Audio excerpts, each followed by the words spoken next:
Hello guys, and welcome back to my YouTube channel. My name is Charlo, and if you're new to this channel, welcome. But if you're a returning subscriber, welcome back. So in today's video, I just wanted to touch a bit on management. On management.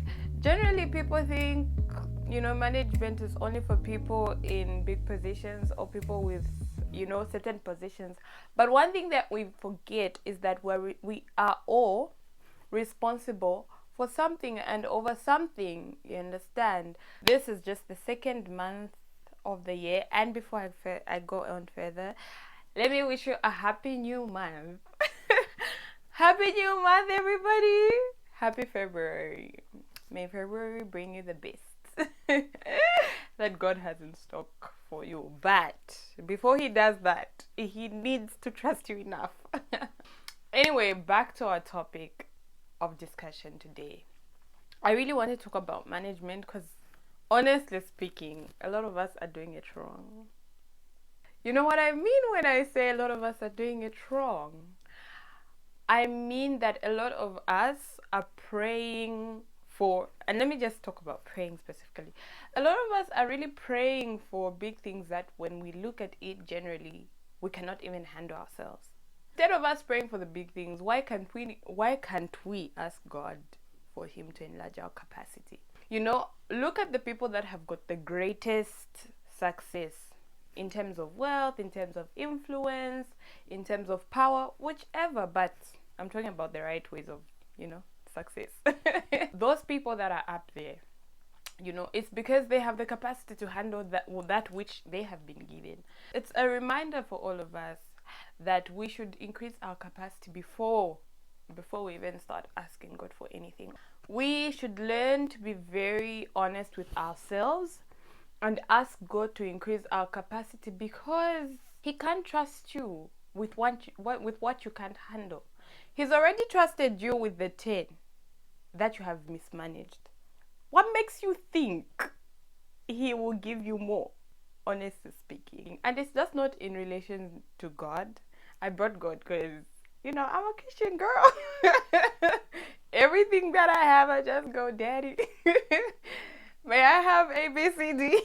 And he tells me, girl, you're not ready because your capacity isn't able to handle what you're asking for. And so now he teaches me how to enlarge my capacity before he gives me what I'm asking for. And honestly, it is true.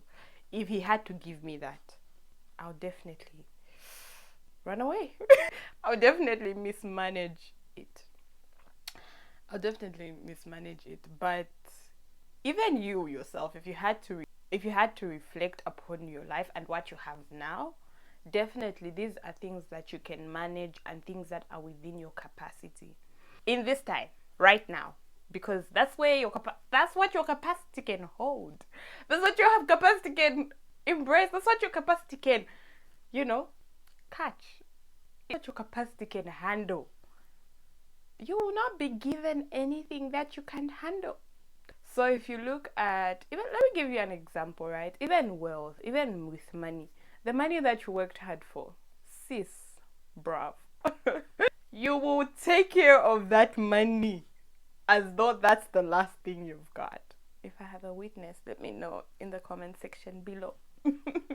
But the money that you've been given for free, oh my God, you are planning to buy the Louis Vuitton, you're planning to buy the Gucci, you're planning to buy the latest. And I'm not saying those things are bad or anything, but what I'm just trying to say is that the money that we work hard for, we put value upon it. And the things that are just freely given, we mismanage it. We honestly don't understand the level of sacrifice that person put into doing the thing that they've done for us. And that's the same thing even with our lives, honestly, and when it comes to what we're asking God for. But we have to be stretched. We need to understand the value of being stretched. Larger your capacity, or the greater your capacity, the more you can be entrusted to handle certain things or certain issues and certain matters. For me, I believe the prayers you should pray, or the information you should start getting, or the understanding and the knowledge and the wisdom you should start having should be one that should enlarge your capacity, and not necessarily one that should enlarge your pocket. Your pocket will be enlarged once your capacity is enlarged. How can you even handle $1 billion if you do not know how to manage 1,000 that you already have? Let's just be honest. Let's just be honest. Even with your goals, honestly speaking, it's not enough for you to write them. Yes, this is January. We're done with the Daniel fast. We have said our prayers. Remember, we have to put in the work, and work is there to enlarge our capacity. Work is there to enlarge our capacity. Work is there to enlarge our territory to receive. Now, this is where you are working. This is where we need you present as a participant of this equation, because God is waiting for you. I believe before you even go and start praying and asking God for ABCD, be willing to take the necessary responsibility of what it requires of you and from you to house that which you are asking for.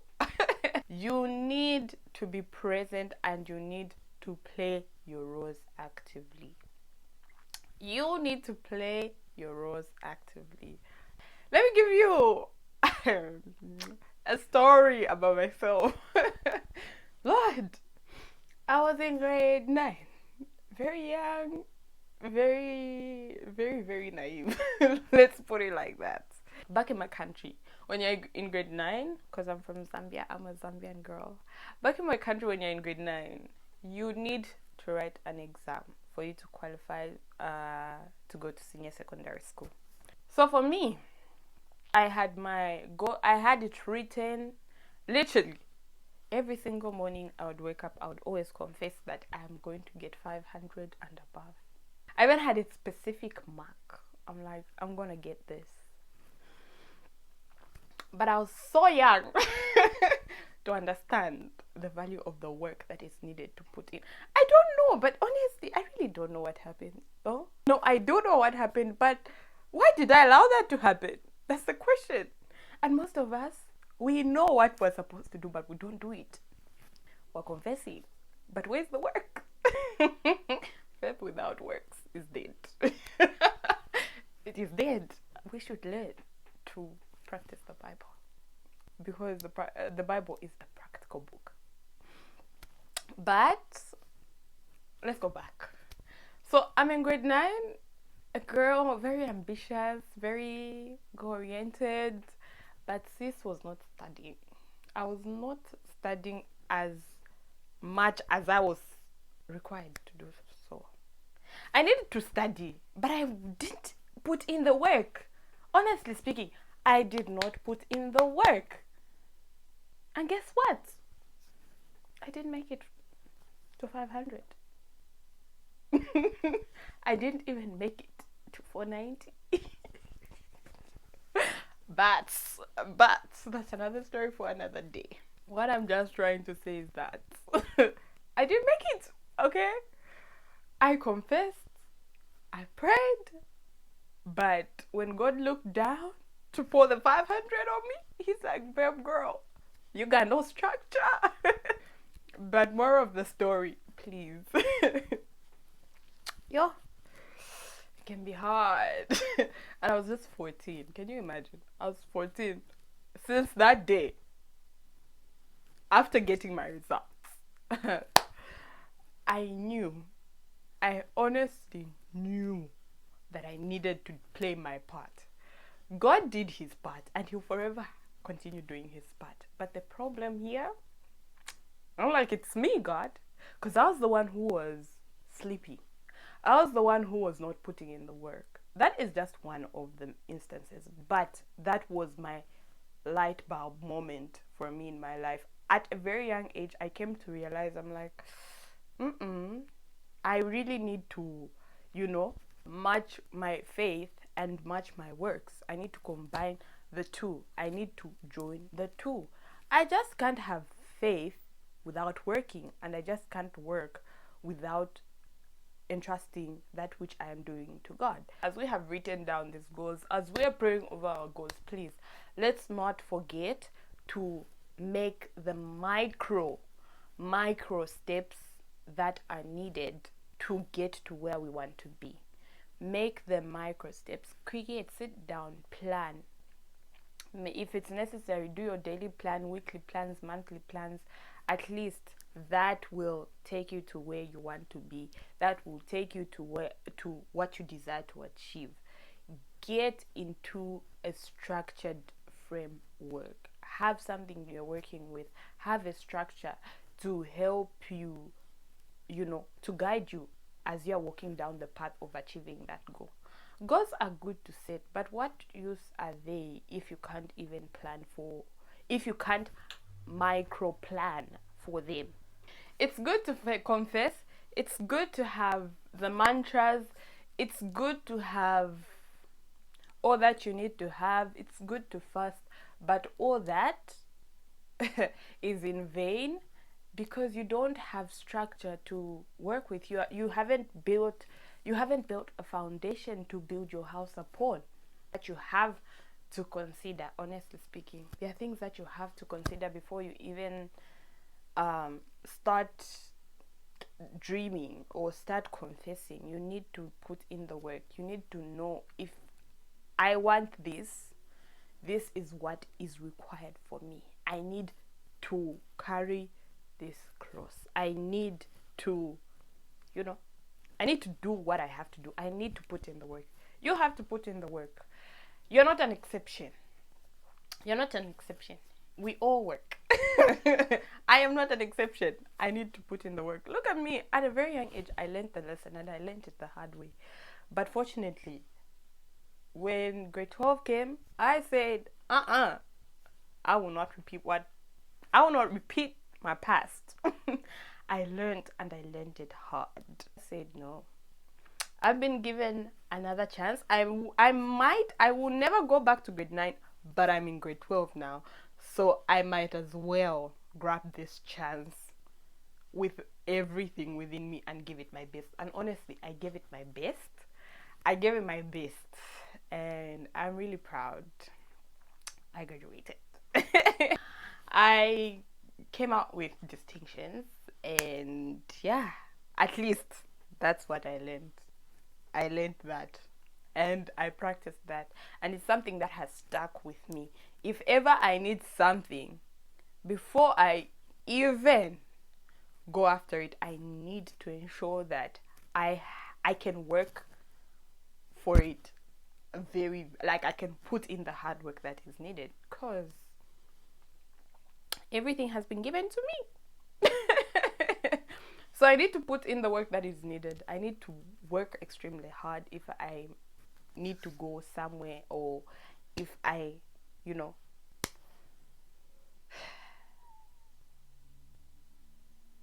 and that's the thing. Like, if you need something, put in the work for it. Put in the work. Hard work is part of the ingredients, and it's necessary. It's a key ingredient that you cannot remove from the word success. Honestly speaking, success that is easily gained is easily lost. But something that you work hard for, as you're working through that process, your character is redefined, your mindset, your emotional capacity, because it takes a lot, your mental capacity, all those things are purified, and they are processed as you're going through the process.